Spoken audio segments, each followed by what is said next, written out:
So, can a family tree also tell and be a part of your story of resilience?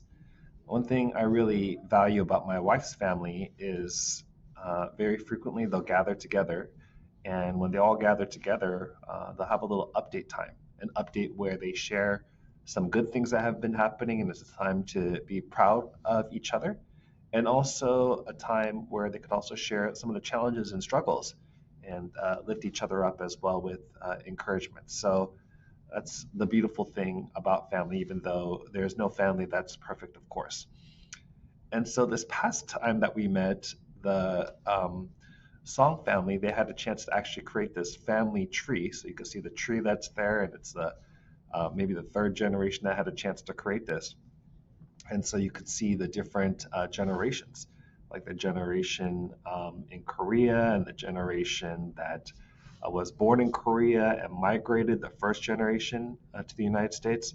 Then the second generation, folks like myself who were born in the United States, and third generation, the grandchildren, but then third generation in the United States. So I thought I'd go through and share this story of resilience and talk about how it might also apply to the ethnography that our students do when they talk about their story of resilience and tracing it back through the generations so that they're able to really take the strengths of each generation and process maybe some of the experiences as they move forward. So this first generation right here, or actually it's even before the first generation, they would have been born in Korea, and it would have been a time during occupied Korea. So between 1910 to 1945, Korea was occupied, and it would have been very difficult. Koreans at that time were forced to take on different names. Some Koreans were forced into labor camps, all kinds of challenges that result from being occupied. So that would have been 1910 to 1945, growing up during those times. In fact, some very early stories of Korean Americans in the United States when they actually had a baseball match in Hawaii, Koreans that had been raised in the United States and Koreans that had been in Korea. They had this baseball match. The who spoke Korean better? It was actually the Koreans that were born in the United States because speaking Korean was prohibited during that time period between 1910 to 1945. So a very challenging time and a resilient time as Koreans really struggled to ask themselves, who am I? And retaining their identity despite the fact that there was a lot of challenges to make that possible. So that's that very strong generation, right, between 1910 to 1945. So now moving on to the next row here, many siblings from this home, and what was happening during that time? Well, they might have been born during a little bit before the Korean War or during the Korean War a little bit afterwards, but between 1950 to 1953, about 10% of Korea lost their lives. So many families displaced, so many families divided, very difficult times in Korea. Some people say that around 1950, Korea was maybe one of the poorest nations in the world. Now, today, 2023, it's one of the strongest GDP nations in the world with maybe the top 10. But at that time, it was maybe one of the lowest right after the Korean War. So this was during a time when even having enough food would have been challenging. So even many Koreans, they greet each other. Even today, a loving greeting would be, "Oh, 밥 먹었어?" Or "Did you have a chance to eat yet?" That is like the hello. Perhaps because there was a season where maybe that was lacking.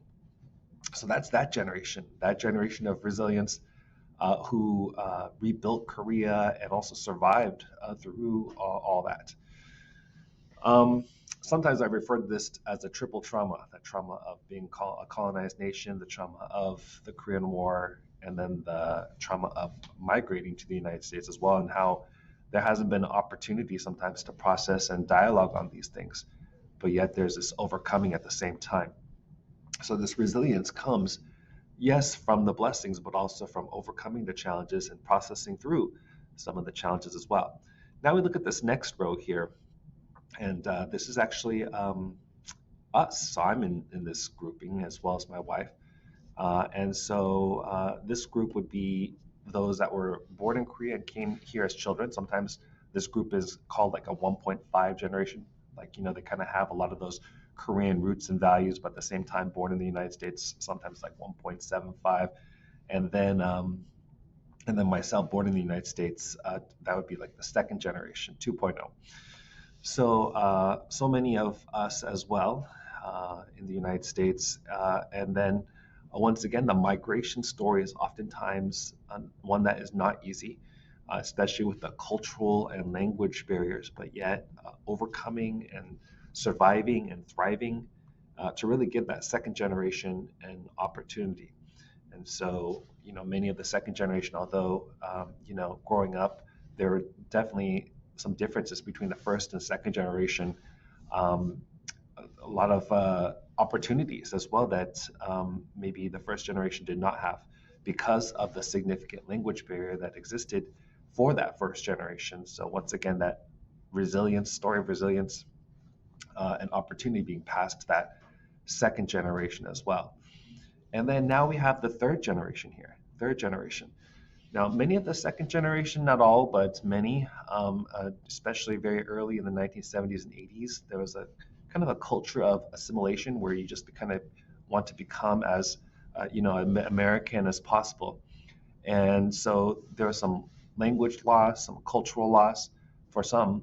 It made it a little difficult to pass on some of those values to the next generation. And once again, when we talk about those values, it's the idea of because we're so culturally blessed as a nation, how can we be culturally honoring? And some of those things include passing on some of the strengths, the values, the stories of resilience uh, for Korean Americans, but not just Korean Americans, but all Americans. So there's a benefit for this for all Americans. Um, and so, uh, and how do we pass that to the third generation, right? So that's an interesting family tree here. So I thought that is me having the opportunity to kind of look at my own family tree and see that story of resilience through generations. Once again, they do include some of the blessings and opportunities and the thriving, but also some of the challenges that had to be overcome, some of the challenges that maybe still are there, but we are overcoming. And so that is a part of the story of resilience as well, taking the good and then passing that forward. I think that's so powerful.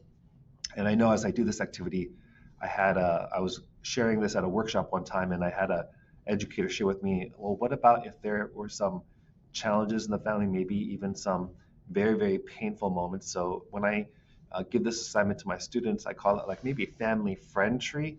And then I only encourage the students to put in the names of family members who are supportive, who are encouraging, who are affirming. Not perfect, of course, because nobody's perfect.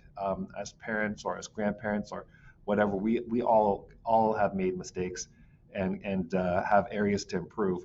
But the idea is, learning and growth. But if it was something very traumatic that happened, and that person caused a great deal of pain in the relationship, maybe they wouldn't be a part of this tree here. That's the announcement that's going off right now. Yeah, and so I would include, I would encourage students. I would encourage students to, only put the names of family and friends who are like family, neighbors, extended family on here who are supportive of them, who are encouraging them, who support them, so that they know that they have a support system in place. This could include, teachers and other support folks. But this is an activity. This is one lesson that I have for my students for them to kind of build out as they think about their story of resilience, creating their family friend tree, but at the same time being sensitive, knowing that there are situations where traumatic things have happened, and we want to be sensitive to those things.